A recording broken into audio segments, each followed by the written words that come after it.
Let's get to it. Welcome everyone. Happy Wednesday. I think we all survived last week, hopefully. Welcome to our Playscape and Playground webinar. My name is Jesus Azanza. I am the Executive Director for the Greater Houston chapter of CAI. We've got some great content for you today, so I will jump right into introductions, and then we'll get to a couple of housekeeping items. This webinar is being sponsored by Kilowatt Partners and Kilowatt Solar. Stuart Masterson is one of our chapter's Gold Premium Partners and also serves on our board of directors. We're going to play a little commercial for you, and then Stuart's going to jump on the line and say a few words. Let me get these last folks in the room. And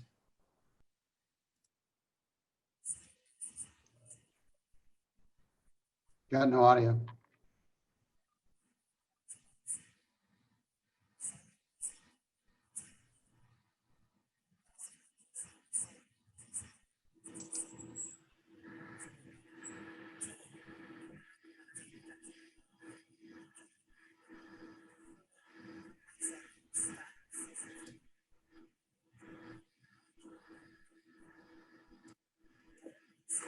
hopefully you could hear that.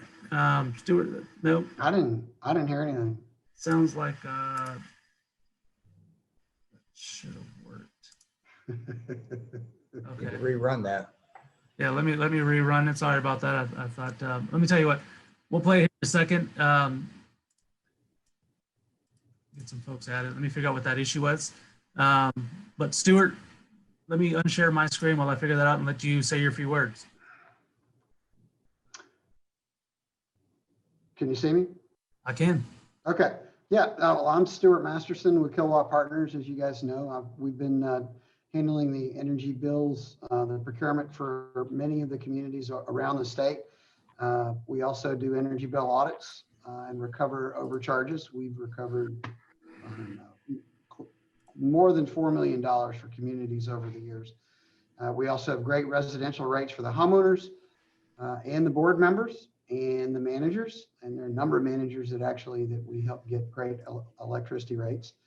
We have another division that does solar, which does solar for roofs. We battery chargers for battery backups for the house, and EV chargers for the automobiles. So we've got all that service. Also with that, we have a architectural review service that we are offering to the HOA boards. You guys are having to face more and more boards or homeowners who are requesting to put solar on, and it's an area where boards generally don't have the expertise to evaluate it, and the attorneys generally don't do that type of work. They know the law, but the design is a different issue. We can provide that service and are already for a number of communities. Thank you. Thanks, Stuart. Appreciate your support and commitment. So we'll get that video worked out here in a second, maybe midway through the presentation or towards the end. And thank you. If you can still hear me, thank you, Jesus, for putting all this together. And I do look forward to the next time we can all actually be together in person. Hopefully soon. Hopefully soon.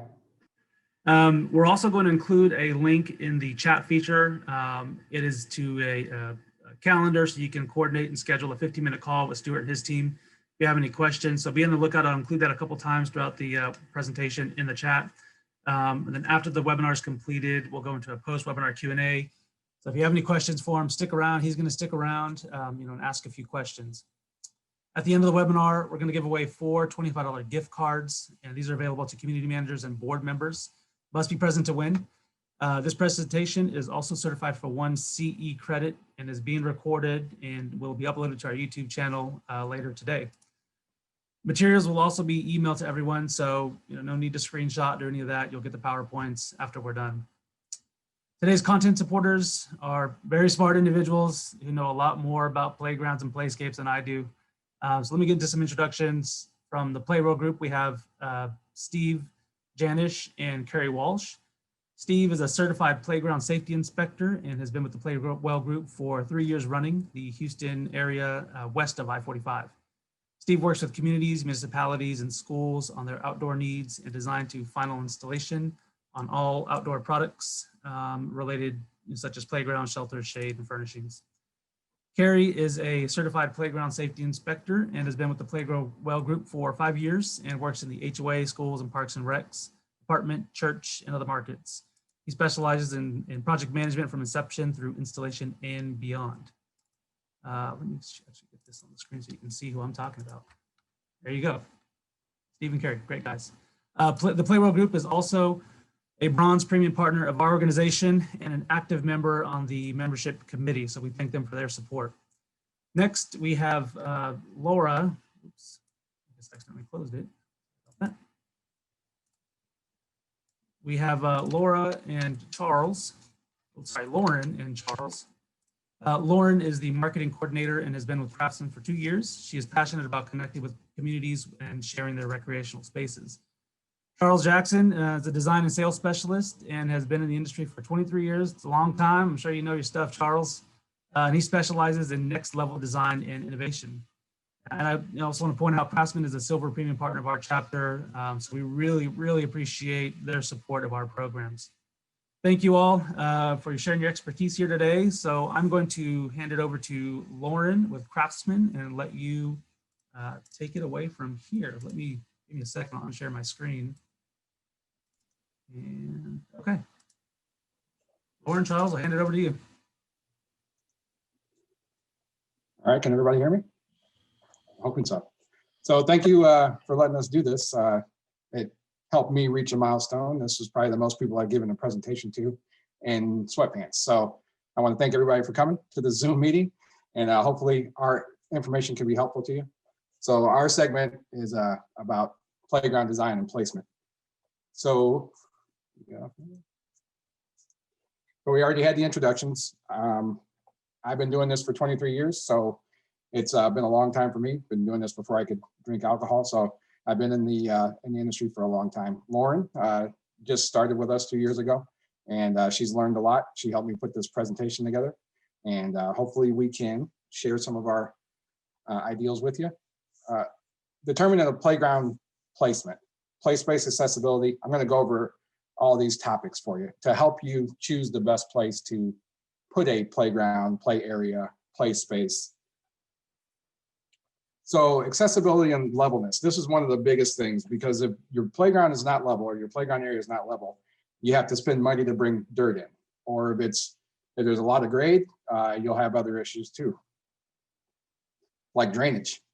When you have a playground that doesn't drain well, which the Playwell group will get into maintenance, you'll have a lot of wood chips that have to be replaced because it's just sitting in water. Water made the Grand Canyon, so it deteriorates materials very, very fast. So if you have a lot of water sitting in an area, it can harm your play area and make it unplayable because people don't want to be trampling through mud. Historical context, knowing where your playground is going to go. If it's over, a filled-in pool, you might have problems with the ground settling.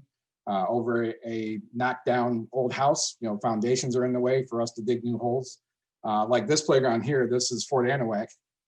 They had ammunition that was stored there from past wars. So it took like a year for them to clear up the historical data so we could know where we could put this playground at because of the old ammunition shells and things.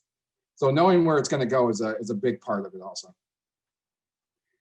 Proximity to high traffic areas. So when you're putting a playground in a spot, you don't want to put it next to busy streets, because what happens, children start to wander off and bad things can happen.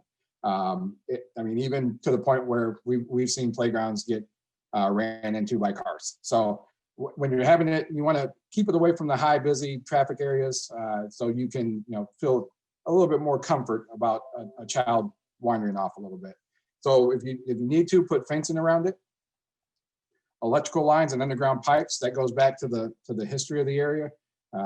Digging down, with construction, we learned to call 411 and get people to come out there and do the survey of the underground pipes, but then also the electrical lines being in close proximity to a playground.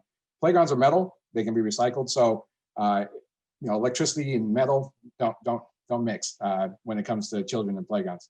So you want to also make sure that you have clearance from those electrical lines to the playground. Hey, Charles. Yes. You just got a question from Sean Morgan. He wanted to know what is close to a high traffic area. I would say about 30 feet, keep having enough space to where if a child does wander, a parent, I'm guilty of this. People sit there and stare at their phones and you look off and your child's a little bit farther than what you want. So being able to have enough time to get over to them and because it can happen very quickly. And are we taking questions at the end or is that what we're doing, Jesus? Either way. Okay, cool. All right, tree roots and clearance of limbs. ASTM and CPSC standards ask for an 84-inch clearance above a playground play surface. So limbs that are hanging down, you don't want to have those within that clearance zone. Tree roots, when putting down port and place safety surfacing, those tree roots can grow like crazy. We don't know what they do under the ground. So they can burst up through the port and place or make it uneven to where you have to repair it. Clear vision, just like the proximity to the street, you want to be able to see through it. Sometimes you have bad actors that are hanging out at playgrounds and you want to be able to see your child through. And so when you're laying out this playground, you might want to have it perpendicular to the road instead of having flat panels from the road. So late at night when police cars or whatever, or security are passing by, they can see through it to be able to, deter any vandalism. Ease of installation. Being in a courtyard can add money to your installation because now people have to bring in materials. Machines might not be able to get into it. So you want to be able to have enough access for a machine, even semi trucks, to be able to pull back up and dump wood chips. Those can all add to your installation price when you have to bring in items. So just think about that when you're looking at where you're going to put the playground. Oh, and then also how accessible is the space? Like here, you have steps going down. That side wouldn't be accessible to somebody with an ADA factor. So when you're looking at different places, the grade and the steps and different things, they can hinder ADA accessibility. So now designing your playground. So I'm going to go over these different items on here. This is my specialty. I'm very good at doing this, I think. I like to pat myself on the back, but you can be the judge. So determining your demographic, this is a big thing. If you build a playground that only interests older children, younger children are going to be bored. If you do it the other way, older children might want to damage the playground because they're bored. So when you're designing these playgrounds, you got to think about who your audience is.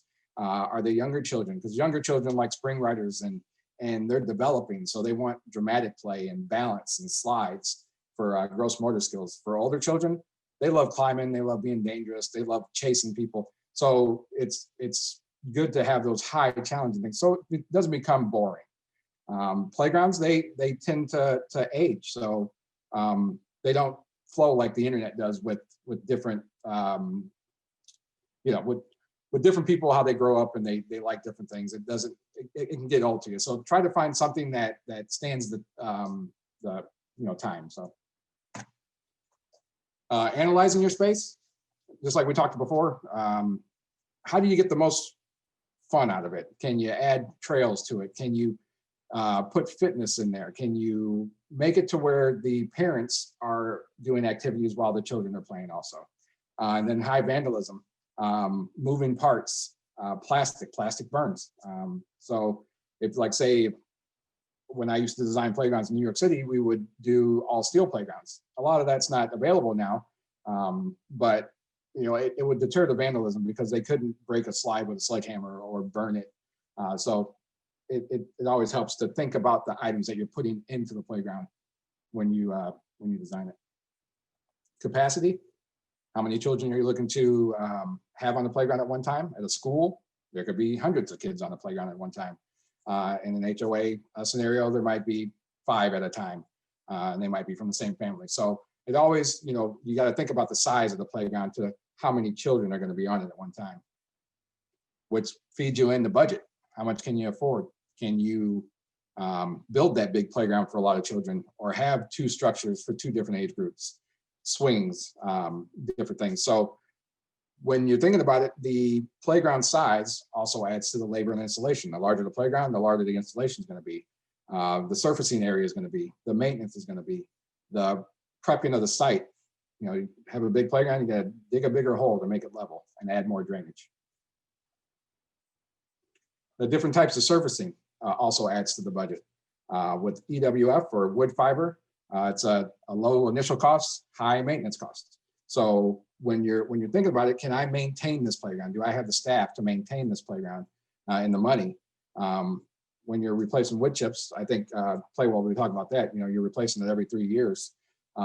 If you have a bad drainage in the area, you'll probably be replacing that sooner because it will deteriorate with that water sitting there. But then there's other options, rubber mulch, poured in place, turf. Those are all high initial costs, but low maintenance costs. So it's just things to think about when you go back to budget and accessing your area and who your demographic is.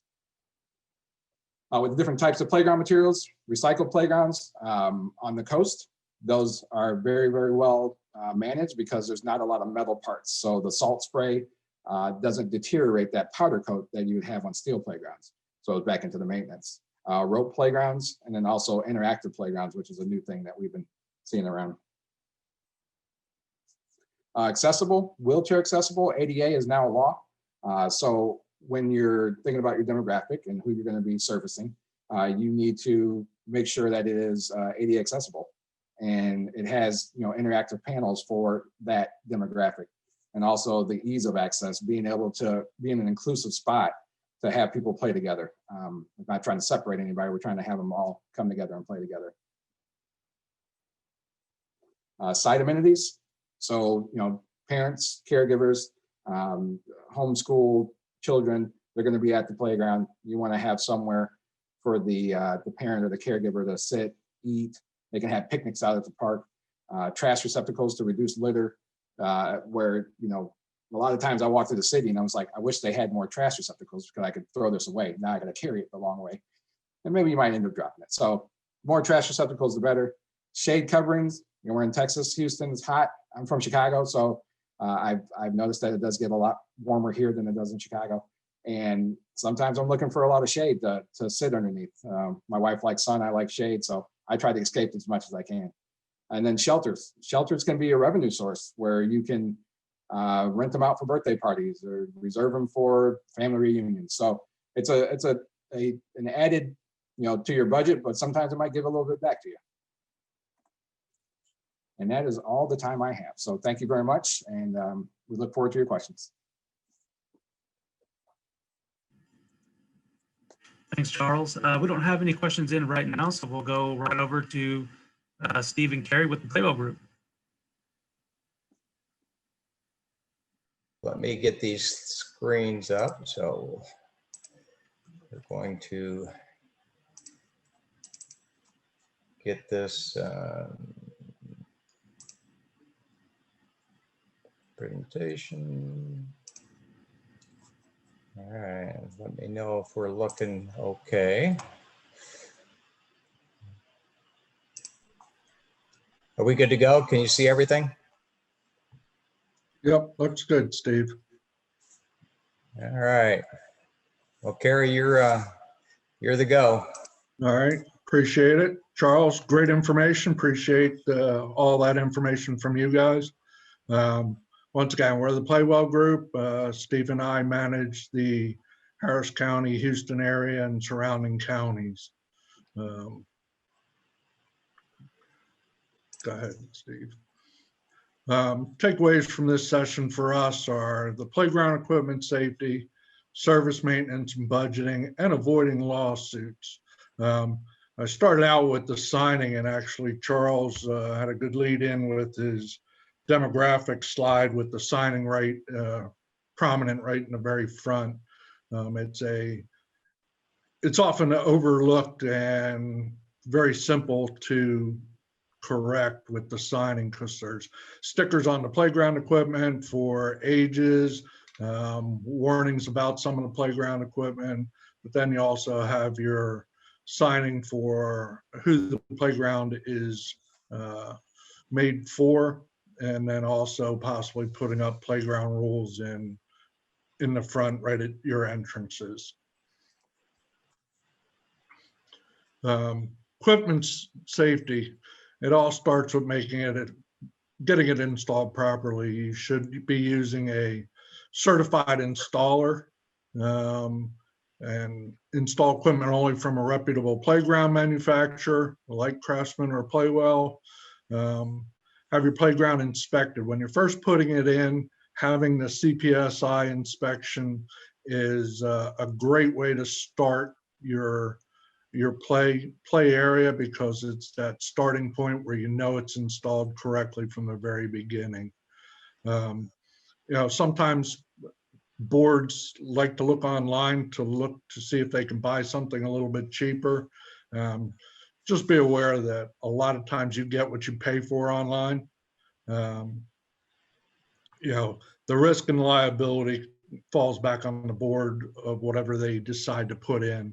So that's why getting it from a reputable playground manufacturer is important. These are what we call the dirty dozen. I think a lot of different playground companies have something similar, but these are historically the areas that produce the most issues on a playground. And if you look at like number 7, lack of supervision, we don't mean that everybody should be a helicopter mom or dad, just that there should be somebody responsible in the area while the kids are on the playground. Also, if you look at number 12, goes back to reputable companies. I know Craftsman and most of the reputable companies, as well as us, use the ASTM, CPSC, and the IPMA guidelines to design and install all of their playgrounds. So let's go ahead and take a look at a couple of these. Charles, once again, brought out a lot of good points on surfacing when you're installing them. Surfacing is probably one of the most critical areas for safety. It's installed to prevent head and neck injuries from occurring.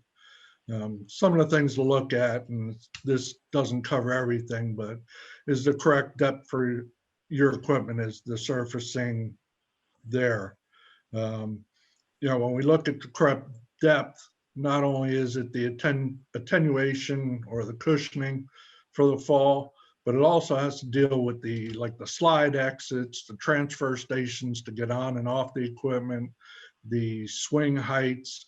There is actually specific heights that we have to abide by.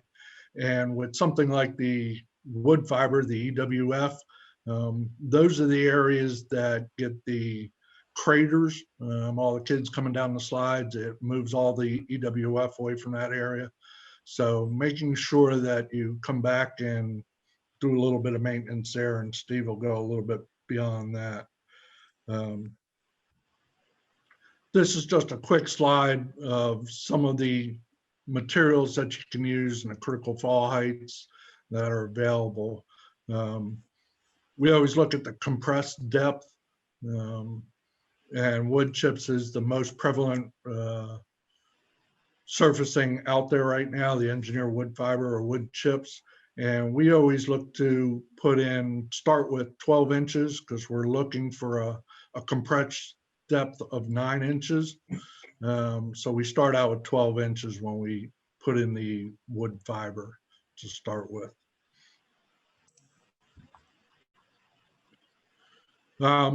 Surfacing. In this slide, 200,000 children a year go to the emergency room from playgrounds on average. More than half of those result from the fall to the playground surface. So obviously the playground surfacing is critical to how safe your playground is. Just one quick lawsuit that we use quite often. This was up in Montana where a small girl fell. When they went through the lawsuit, found out that the municipality had overlooked or not taken any action to improve their surfacing, and that was over $1 million awarded to that that client. Another one, inadequate use zones. A lot of people don't know that we have to abide by the guidelines. There is specific guidelines that we have to follow for space around structures and equipment, how far in between we can place equipment so they're not overlapping. Some quick examples or swings. The proper use zone in front and behind, it's supposed to be 4 times the height of the top rail for both front and back combined, not front and back individually. Slides, there has to be 6 feet on the exit of a slide minimum. And then if the height of the slide is above 6 feet, we have to match that height there. But on this, most of your reputable dealers, you can go back quick, Steve. If you look at the left, you should get a site plan with these fall zones around it if you're buying new equipment. So you can see that some of the equipment, you're allowed to overlap fall zones, some of it you're not. So this is where you have to really trust your consultant that you're working with to make sure that you're getting something that meets all the guidelines. If you look at the bottom one, and I pulled this one specifically, not sure whose it is, but when I found it, I looked at the structure fall zone and the swing fall zone on the very bottom there where it overlaps. Truthfully, that would be in question from our designers, only because that structure shouldn't overlap in front of that slide. But it's just little things like that that we have to pay attention to make sure you're getting everything per the guidelines that we're supposed to install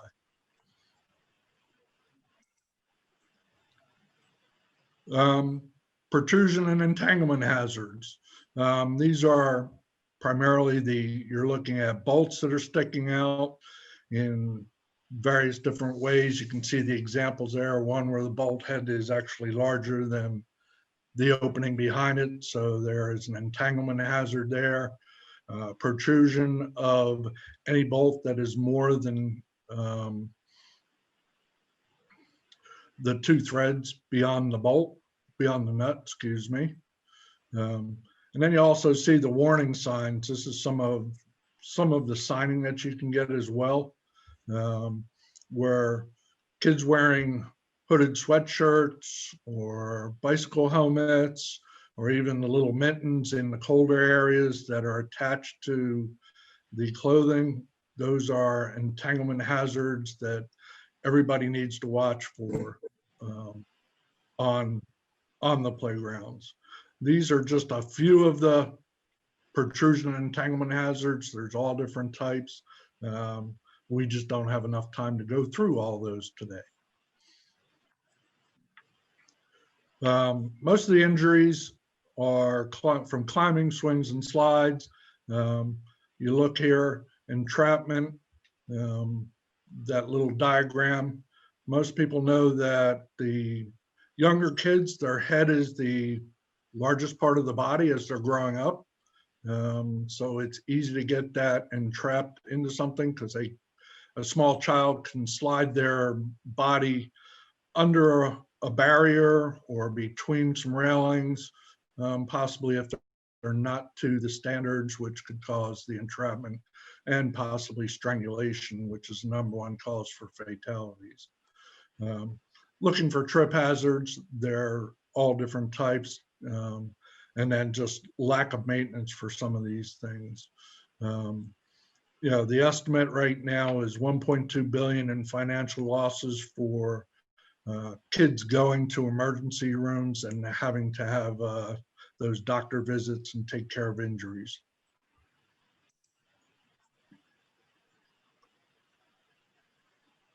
Why should you have the safe playground or park? Obviously to reduce the potential for injury, but for the management company and the community itself, it's a risk management program. It limits your liability if you follow these things. and to provide a safe, fun learning environment.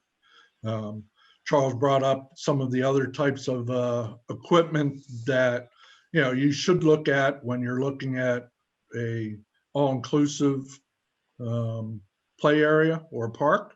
One of the things is the exercise equipment, making sure they're properly maintained. One of the newer ASTM guidelines is for proper surfacing under a piece of exercise equipment. It's still a little bit fuzzy to a lot of people right now, but the easy definition of it is if your feet leave the surface, you're supposed to have a safety surface underneath. But I would check with the manufacturer of the equipment who you will be putting in. Once again, Charles mentioned shade. We are in Texas. We're not in Chicago like Charles was from. But the temperature, especially on slides, whether they be plastic, metal, or even the rollers, it gets very hot. Sorry, I had to put that slide in there, but that's what happened to a young girl as she slid down a slide. So make sure you keep that in mind. There are little things they can do on going back to the design of which way to place your slides, north, south, east, or west, to control that a little bit. But in Texas, it's still going to get hot. Bottom line is if it needs to be repaired, do the repair. It's going to end up costing you more in the long run if you don't do that repair. Yeah, Gary, thanks. I appreciate it. Again, thank you for everybody being on. I'll talk a little bit about service, maintenance, and budgeting.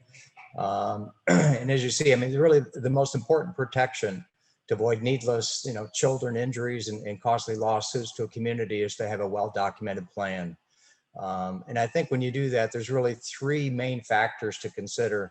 One is who will perform the inspection, how often they occur, and what type of inspection you design in your plan. What's important to note is that, the plans need to be documented. They need to have an assigned person responsible that for overseeing the actions that are to occur. And then obviously budgeting, there's annual budgets, there's long-term budgets. Annually, it's really more from a maintenance standpoint. What do you need to do if you need additional wood fiber? That's part of a maintenance program. And long-term, I think some communities do a great job, quite frankly, and some do not. I know it comes time to replace equipment, and that's going to depend on the age of the equipment and the use that it gets. So for a community, it could be 15 years before things need to be replaced. But I think it's important to have community budgets that really look long-term. And again, it depends on the age of the equipment and the use that it gets. If you're looking at really the frequency of inspections, and we'll talk a little bit more about that in the next slide. But I think, some things to note is Carrie brought it up and Charles brought it up as a reputable manufacturer. They will have recommended inspection maintenance programs for all the equipment they sell. So make sure you do get that from your manufacturer. The manufacturer should be in something to look at is they should be certified by the International Playground Manufacturers Association. They go through a rigorous testing and they follow all the safety guidelines. And the frequency really is going to depend on when you do inspections. It's going to depend on the age of the equipment, which is pretty obvious. If it's older equipment, it's going to need to be inspected much more often. The size and the type. And what I mean by that is let's say with playground equipment, you're going to have some equipment that has a lot of movable parts. Those do wear out quicker, so they need to be inspected more frequently. There's going to be some playgrounds that have a lot of nuts and bolts, and those need to be looked at, to be tightened up if they become loose or they fall off. Use is another factor. I think it's a pretty large factor. If you're looking at like a school, you can imagine the amount of use that a school playground gets. So they have a lot of kids on that playground every day, and you may not have that in a community. You may have, a lot less use, which obviously the equipment's going to last a lot longer, and it may not need to be inspected as frequent. And some communities have, quite a bit of vandalism. I think you need to be aware of any areas within your community. I believe Charles brought that up on vandalism. If you have an area that's not protected, and there could be something you install cameras. If you're having issues, there's a lot of different means to protect against vandalism. But obviously, from an inspection standpoint, that's going to dictate, how often you have to inspect. But the inspection forms themselves, and there's a lot of different forms that you can get, or inspection material from any of your vendors, whether it's Craftsman or Playwell or anyone else. But the plans really do need to indicate, the present condition and any corrective actions that you have, and it's got to be tracked and fully documented. And you're going to see throughout this presentation, anytime you're doing something, when you're doing inspection, you're trying to protect yourselves, obviously children, but you're trying to protect yourself as a community. Extremely important to make sure things are well documented. Extremely important to do what you say you're going to do. And I'll talk about this further, but you have a plan and you're going to set up the plan to inspect very frequently, and you say you're going to inspect every Thursday, and Thursday happens to, guess what, Thanksgiving falls on a Thursday and you don't inspect, that could be an issue. So I think you got to protect against that. There's a couple different checklist examples that you can use. The frequency, again, depends on a lot of factors that I mentioned earlier.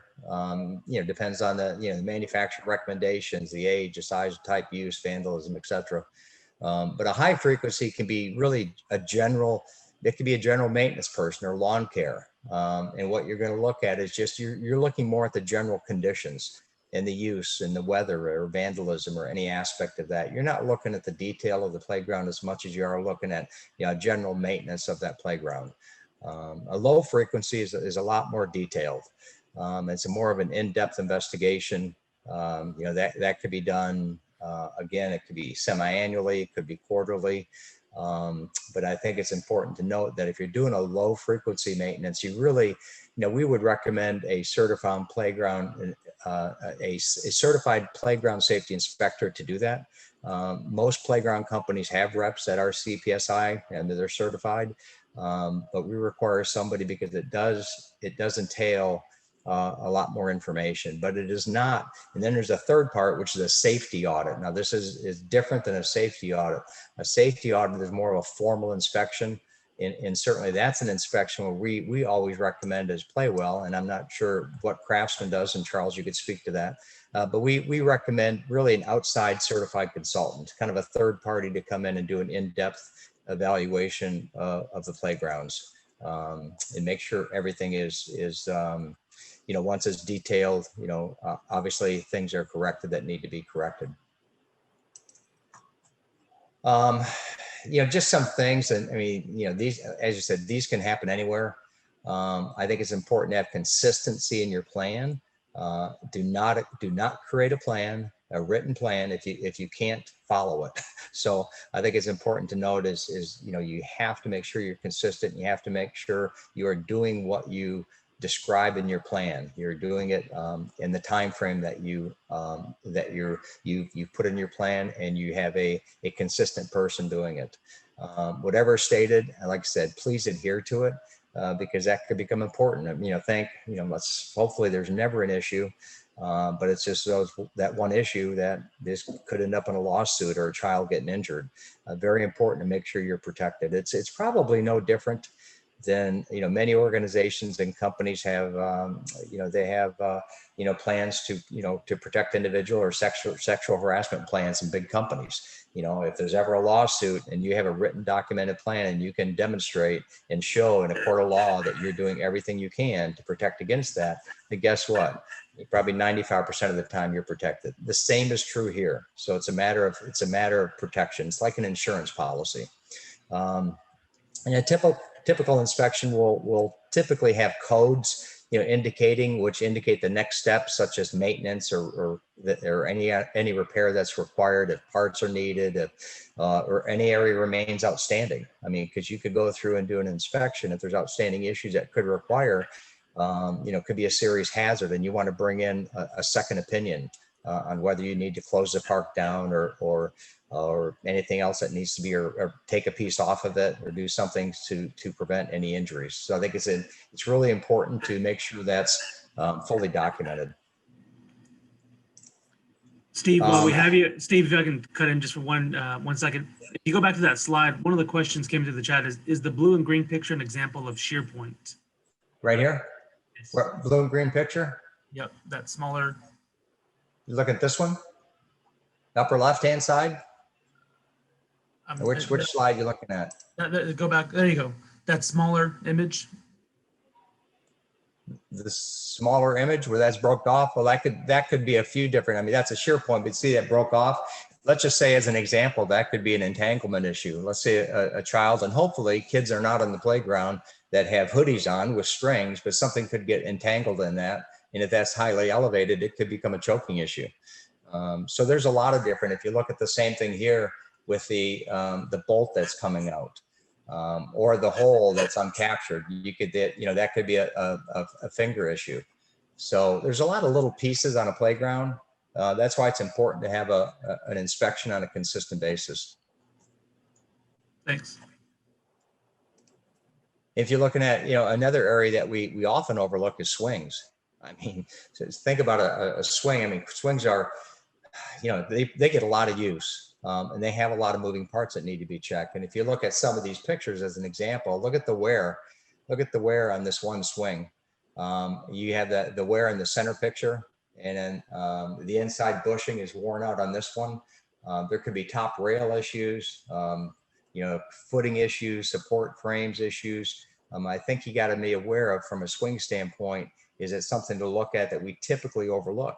We look at the structure itself and not necessarily the swings. And also, and I think it was mentioned numerous times, on the surfacing. Where do you think all the surfacing goes underneath the swing? If you have engineered wood fiber under a swing, where does that go? Kids kick that out. That's the first thing they do. They drag their feet and they remove that. So that's something on general maintenance, whether it's your landscape people or anybody doing general maintenance, it's got to be raked in. It's got to be filled back in. If you have enough of the engineered wood fiber, it gets kicked out, and that's got to be pulled back and raked in. I mean, another thing you could do is you could add a mat to it just as a consideration, which would help eliminate part of that issue, is just adding a mat to it. But those can become issues that we generally overlook.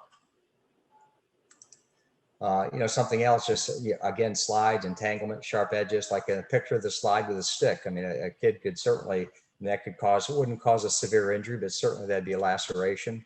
And the other one in a slide, which is snow, which was where I think that picture was probably taken up in Chicago, where Charles is from. Certainly not here in Houston. We don't have to worry about snow. But that is another area. If a child is sliding down that, what's going to happen to their leg? I mean, there's a lot of things to look at in parts when you're making sure maintenance. You're looking at maintenance of any playground and ensuring that children don't get injured, or there's no lawsuits. Even the depth of the engineered wood fiber under the slide exit.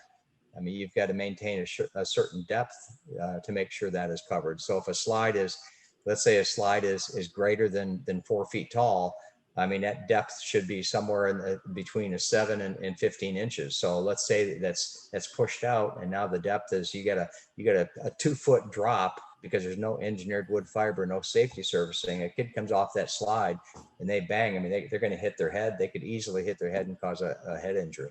So there's a lot of things to consider. That's why this is so critically important to have a documented plan. And then performing required maintenance. I mean, it's just, if there's anything that has to be done, you never leave it unattended. If you see the picture, let's say there was a slide issue, they had to put up a piece of plywood to make sure a child wouldn't fall off that. If there was an issue with the barrier and it had to be removed, that's a temporary fix. Now, I think all of us have been in playgrounds where we've seen temporary fixes that have been up there for months. Very important to get this stuff taken care of. If a playground's temporarily closed, or it has to have, caution tape around it for an area that's unstable, and please, you got to make sure the communities are aware of that, and they can help self-monitor, and hopefully they do. Hopefully they reach out to the management communities, and the the folks living there will help drive those fixes for people. But again, I think it's really important to make sure that things are taken care of on a really on a quick basis. And again, it goes back to making sure your written plan, you're using an inspection form, and it really requires follow-up on that form. Something else, just other areas that we typically don't even look at, picnic tables. I mean, you can have you could have a tear in the picnic table. I mean, that metal will wear over time, and you could have an issue where a person slides their legs across the picnic table, and that metal could tear their leg up. But I think it's not just the playground, it's the other areas that you can often look at, what I think are very important. And that even goes to whether it's dog parks or maintenance of a water fountain or anything else that may occur. I mean, just don't overlook it. And the same is true with like bike racks and exercise equipment.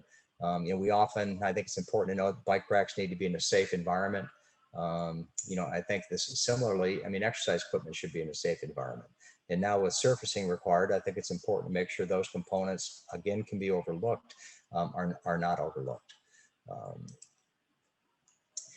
Again, I think that the recap of this for all these areas is really making sure that there is a written plan, making sure there's a designated person responsible to adhering to that plan, that there's consistency in what you do. If you're going to, in your plan, you're going to do a bi-monthly inspection, that you indeed do it at the time frame you designated in your plan. It's important to make sure everything is documented. Again, it's like an insurance policy. You're protecting yourself. You make sure implementation and corrective actions are done. Again, strong record keeping and revise as needed. I mean, playgrounds change, opportunities change. So I think you have to go back and revisit your plan, probably on an annual or certainly every couple of years, to make sure you can adjust it if needed. And I think lastly, I mean, there's nothing, it's like sanitation. We're in a pandemic. Hopefully that ends soon, but it doesn't look like it's going to end anytime soon. But keep the play area safe. You can't sanitize a playground structure. You could spray it and sanitize it, but it's going to take some kids on there, and guess what? It's not going to be sanitized for very long. But there are different options out there, and everybody offers different options. You can provide, sanitizing stations near a playground, which we're seeing, people starting to reach out to us and getting more of these implemented in their play areas. It just provides a little peace of mind and a sense of security. So again, going back to that final recap, guys, it's just a matter of making sure you have a good plan of action, and any playground manufacturer can help you design that. If you would like some support from Craftsman, from Playwell, or anyone else, please reach out, and we're happy to help. So, Carrie? All right, we want to try and wrap this up now. Everything we've been talking about, what Craftsman brought up from the very beginning of the design and all the way through, it's really to help you avoid your lawsuits.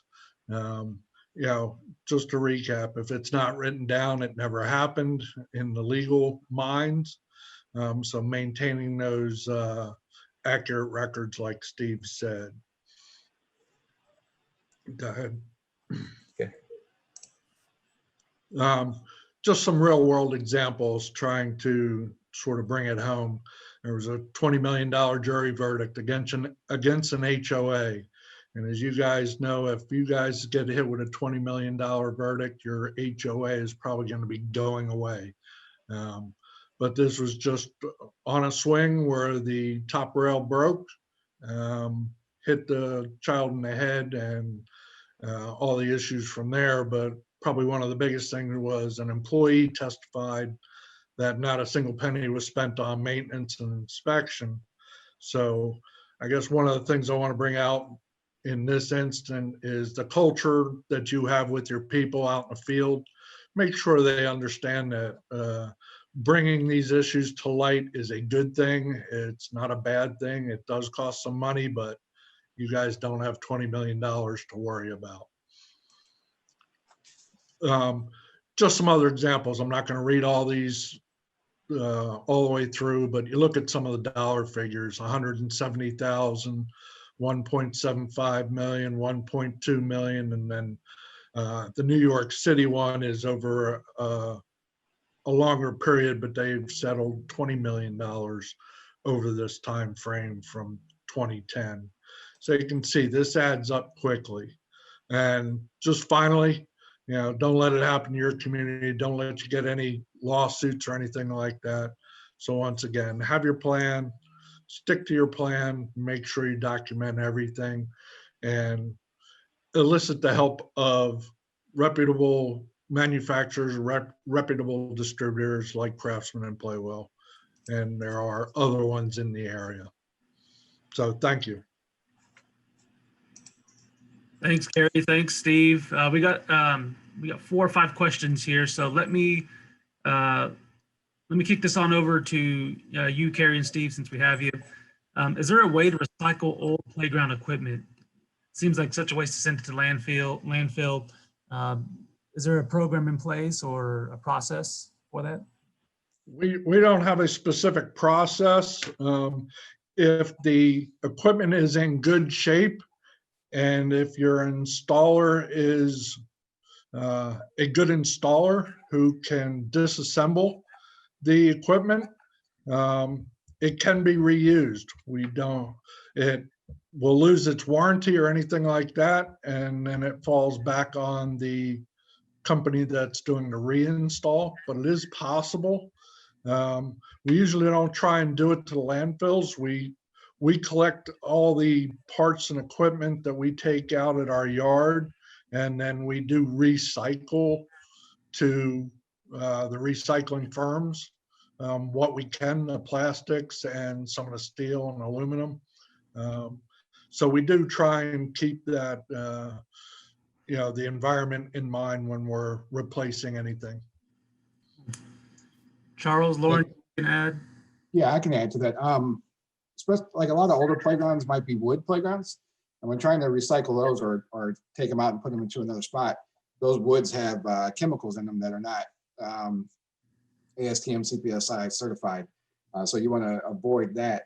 And then also, when you remove a playground and it's old, you might not have the instructions to be able to put that back together.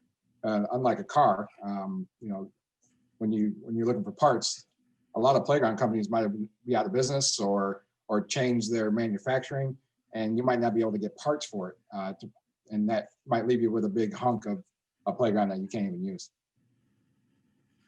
Good detail. And I can speak to that. I bought a playscape 2 years ago, and I actually paid someone to put it together. And I've remodeled 4 homes, but I wasn't going to mess with that thing.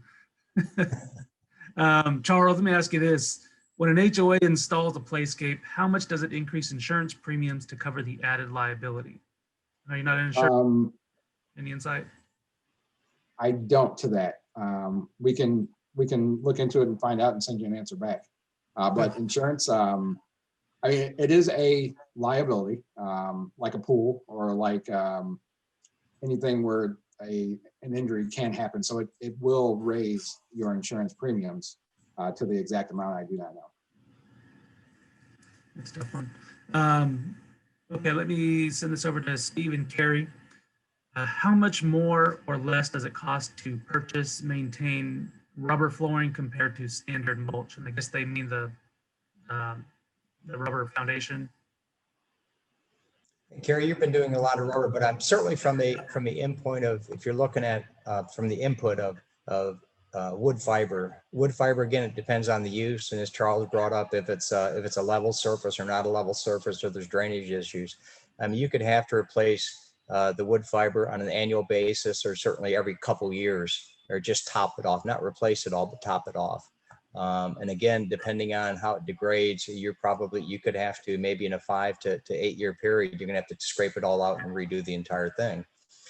So I would say, I mean, I don't have the numbers in front of me. Carrie, you may, about what's the break point on like rubber surface versus wood fiber? Well, a lot of times when you look at it over like a 10-year period, the actual total costs balance out almost. because of the EWF, obviously, like Charles pointed out, much cheaper on the front end. But you do have to do the toppings and make sure you're replacing it yearly, every other year. Where the pour and play, the synthetic turf, it's, you know, more costly up front, but over the years, the maintenance on it is far less. When you look at a pour and play surface, really a leaf blower is the daily maintenance on it. You keep blowing it off, keep as much of the dirt off it as possible, because it is a porous surface. It will drain well. So the upkeep is far less. So if you look at it over a 10-year period, it's about the same cost altogether. And let me And add, the only thing, can I add go to ahead, that? Charles. Yeah, when we were talking about the EWF, you know, having a maintenance person go out there and just rake it, move it around a little bit, we'll fluff it up. I see a question about fluffing it, but it will leave. Kids will put it in their pocket. It'll go inside of play panels. It'll go inside of slides. Animals will dig into it and remove it that way and use it for nesting. So there's different ways for it to leave the area to where it will diminish. Even like if you don't have good drainage, it'll flow out with the water. It does float. So it'll flow out with the water if it gives above a certain age or a certain height. And then with the port in place, some companies have warranties on the port in place to where you have to recoat it every 18 months. And that can run you from $8 to $10 a square foot for that recoat to revitalize that surfacing and re-put the primer on top of it. So it can be, you know, and most warranties for port in place are 3 to 5 years. So it depends on what you want to do. I mean, with the heightened initial costs on the port in place, but when it comes to ADA and different things and maintenance, the port in place is a better surface. Steve, were you going to add anything to that? He walked in, he mentioned the top coat, which you do. I mean, most manufacturers require a top coat every 18 months, as Charles said, to maintain the vitality of the surface. So Charles, good job. And Charles, you mentioned it. There's a question about filling versus fluffing. Do you want to touch on that? Yeah, like I was saying, like when you're putting in a surface with ASTM guidelines, you want to compact that EWF to where it meets the ADA guideline. So fluffing it might not work for that. But with being able to rake it and put it back into those spots that are being kicked out by the slides, sliding poles, swings, it'll give you a good gauge on how much you need, to where, like, if it's being dug out in a certain space, in a certain spot more than another, you might think, well, I just need to refill the whole area. Well, really, you might only need like 2 inches to be able to get it back to level. And so maintaining it in that way will save you money instead of you just refilling the whole thing, not knowing how much you really need by evening it out. Sure. Okay, Steve, Carrie, let me ask you this. If you have a non-custom playground, is an NPPS certified inspector the best way? If you have a custom playground, would it be best to use a CPSI? I don't know what NPPS means, so I'll let you guys answer that. I think, Carrie, you got that? I didn't quite catch that. I have that if you guys quite tell me. catch it quick. So NPPS certified is so I used to be NPPS certified. It's a early childhood certification where you can go and inspect an early childhood area and a daycare, childcare facility, but it also encompasses commercial playgrounds out in the public space for CPSIs. It's the same thing. To be NPPS certified, you have to take the CPSI course. So it's just a different group of certification to where you can also inspect a early childhood facility playground area, and then also a commercial public playground area. But in some, Go ahead. hey, Sue, something else too that we recommend, and I know we recommend it with Parks and Recreation, a lot of other homeowner association. I mean, you can become certified. So having a person on staff that's CPSI, that is certified, is recommended, because they can always do a lot of the preliminary inspections. So I think the cost, I'm not sure, is maybe $500. I can't remember. I think 500. Yeah, it's like $500 to get certified. So we do recommend somebody on staff to be certified. Perfect. This is the last question, then we'll get to gift cards, which I know what everybody's waiting for. Looks like this person, they're having 3 brand new playgrounds put in by All Play. Would you recommend having a third-party CPSI inspect the install? We would, because you want to have that extra set of eyes on the new playground structure, the surfacing, making sure it meets all the guidelines.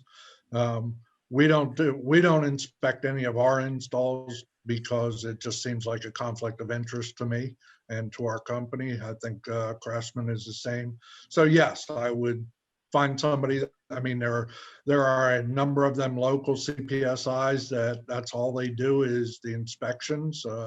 They're not affiliated with any one manufacturer. So you can find those. You can contact us or Craftsman. We'll be glad to connect you with one of them.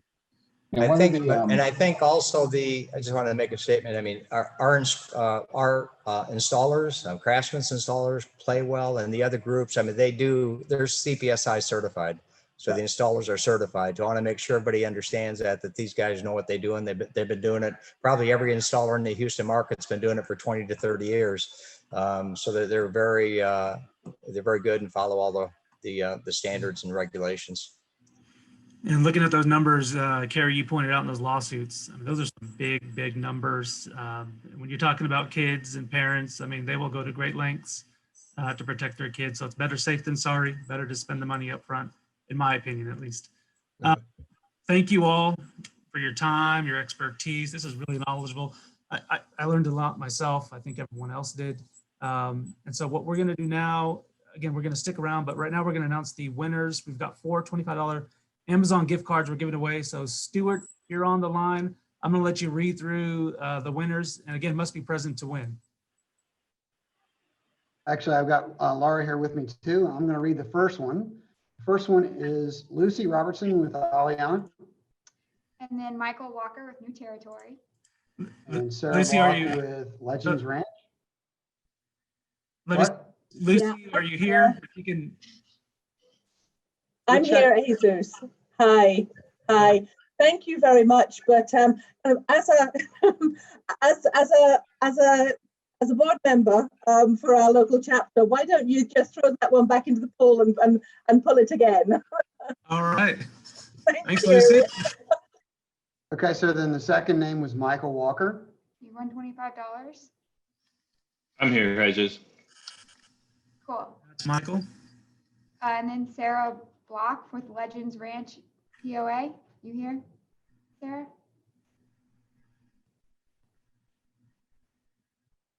I don't know if Sarah, you're here. Let's go to the next. Okay, Shelly Schmitz with Hunters Park Community Association. Shelly, are you here? Well, it looks like Sarah's here. I see a note. Oh, Sarah's here. Okay. Oh, cool. Sarah, awesome. Then we need one more, right? Tranisha Williams, CIA. I'm here. Yay. All right. Congratulations, All right. Congratulations. Congrats, everyone. Thank you, Kilowatt Solar, for jumping on that and giving away some gift cards. Hopefully everybody got the link in the chat. I'll throw it in there one more time right before we leave. But again, you'll get their information in the post-webinar confirmation. And so let me send it over real quick. Yeah, if y'all have any questions, just feel free to schedule a meeting with us or even just give us a call. We're happy to answer any questions for any of the managers or any of the communities. Thank you. And so, listen, we've got that. I do want to send a reminder to everyone. We have a holiday get together on December 2nd. This is hosted by our premium partners, open to community managers and 808 board members. I hope we can attend. We hope we can still do it. I know COVID cases seem to be on the uptick. Looks like Houston is areas okay right now, but we're monitoring. We've got a lot of rules in place, and so hopefully you can participate. You can go on our website caihouston.org and check that out. And Kilowatt Solar is sponsoring the food truck, drinks. So it should be a fun event. Fingers crossed we can have it. But thanks again, Carrie, Steve, Lauren, Charles. And I think we're going to stick around. We'll formally end it right here, but we'll stick around. I think everyone's going to stick around and answer any questions you might have. So appreciate everyone. Thank you for your time. Have a good week. Thank you. Thanks, guys.